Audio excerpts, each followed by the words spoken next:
Because she's persistent. And she's an incredible advocate on this and so many other issues, and it's a pleasure to work with you. I wish we didn't have to work on this, but we do.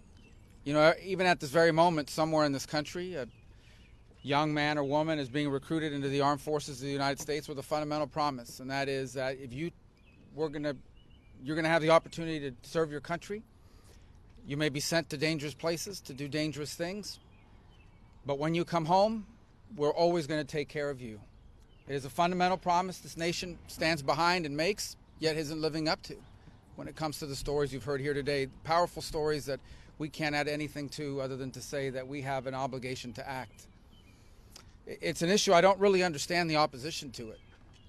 Part of the opposition is, well, they want to study it further. Well, we don't have time for studies. This is people who are being impacted by this don't have the benefit of a 7-year study where some expert will eventually conclude that perhaps whatever it is they'll conclude, it'll be too late. It'll be too late by then. This is happening now, and for too many, it's already too late. And so I hope that common sense will prevail. Because at the end of the day, even if for those people that say, well, this has not been conclusively linked and all these other arguments they make to me, I ask them, well, what's the worst possible outcome that could happen here, according to them?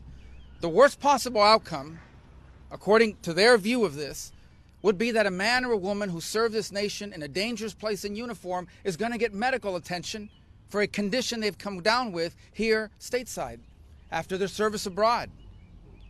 How is that a bad outcome for the country? And I think Senator Gillibrand has pointed out to those who argue about the money, then don't write checks that you don't have funds in the account for.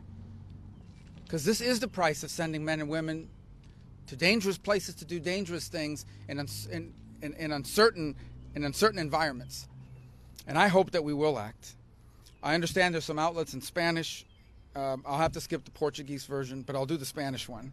I don't know Portuguese, but muy brevemente. Nosotros tenemos una obligación a los hombres y mujeres que nos representan, que van al extranjero y nos sirven en uniforme en lugares bien peligrosos. Y ahora tenemos a estas personas que han regresado con enfermedades raras, costosas, y no quieren darle cobertura.